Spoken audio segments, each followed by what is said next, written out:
have been. Oh man. Right? My face was bad, doesn't It it? was terrible. My face was... You think I'm fucking joking? That was last night, and this is how we're looking today. We can't even call the cops. I was the one who was arrested. They told her to say I threatened or she would go to jail. Shake my head, even though I had the mark. If you go based off criminal justice statistics, such as the Department of Justice, you will notice that they claim men commit 90% of domestic violence. But when you go by independent studies and surveys, the gap is not really all that big. And we're not even factoring in child abuse or general filicide rates. While modern feminists love to use statistics from the Department of Justice and other criminal justice sources, those statistics are based on who is charged, arrested, and convicted for these crimes, not who is actually committing these crimes.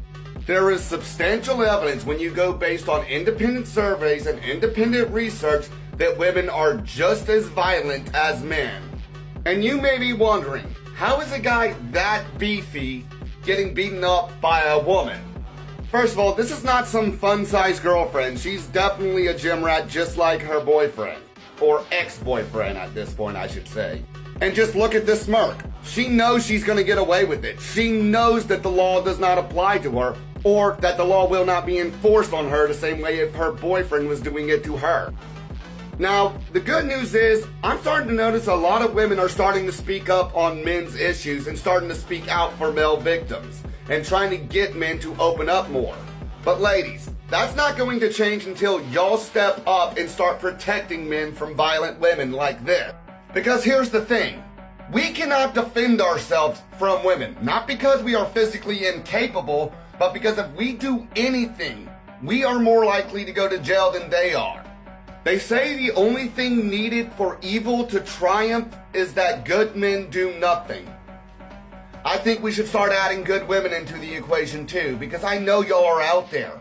Y'all just don't realize y'all have to step up and do more than you already are because nobody told you yet.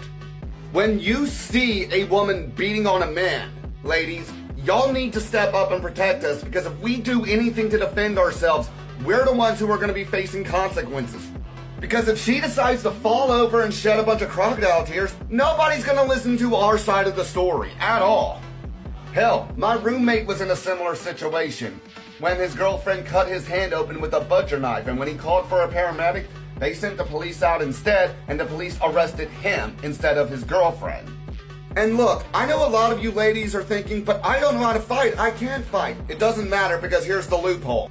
If you stand up to protect a man and that woman starts turning her abuse on you, nobody has a problem with a man jumping in the middle and breaking it up. And because now she also has a female victim, she's more than likely actually going to get charged for it. And since October is Domestic Violence Awareness Month, I cannot thank all the women all over social media who are finally stepping up and trying to get men to talk about their issues more.